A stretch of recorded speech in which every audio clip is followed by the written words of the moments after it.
ঝিঙ্কার রান্নাঘরে তোমাদের সবাইকে স্বাগত। দেখুন বন্ধুরা, অনেক দিন পর আজকে আমি একটা ছোট্ট ভিডিও নিয়ে ফিরে এসেছি।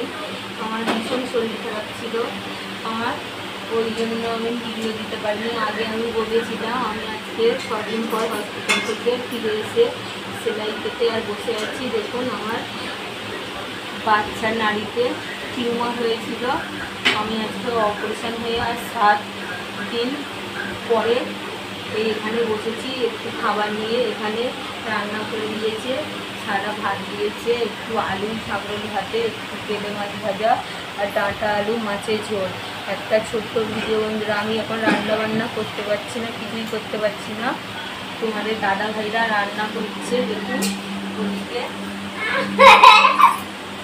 রান্না করছে। দেখুন রান্না করে আমার রান্নাটা আগে করে দিয়েছে, আমি খেয়ে নেবো। ওই জন্য যদি ভালো লাগে অবশ্যই একটু লাইক করো। তোমরা সবাই একটু তোমরা সবাই মিলে একটু করো, কেন আমি তাড়াতাড়ি সুস্থ হয়ে আমার জন্য প্রার্থনা করো। তাড়াতাড়ি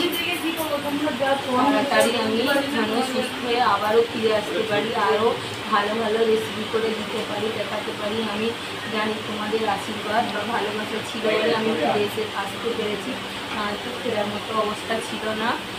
কিন্তু আমি এসছি ফিরে তোমাদের জন্য আবারও একটু সুস্থ হয়ে। তাড়াতাড়ি আমি রোজ ভিডিও দিতে পারছি না, যদি পারি দেবো।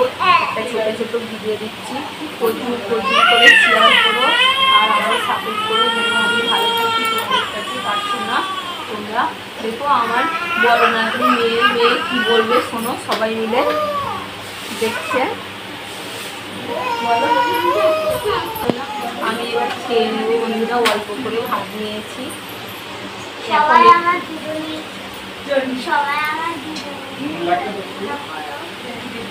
বন্ধুরা শোনো, আমার নাতনি কি বলছে বলো, জোরে বলো। সবাই আমার দিদির জন্য প্রার্থনা করো।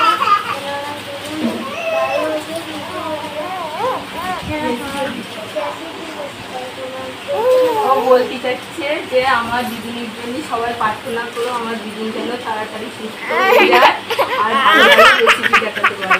দেখুন বন্ধুরা, এখানেই আমার ভিডিও শেষ করছি।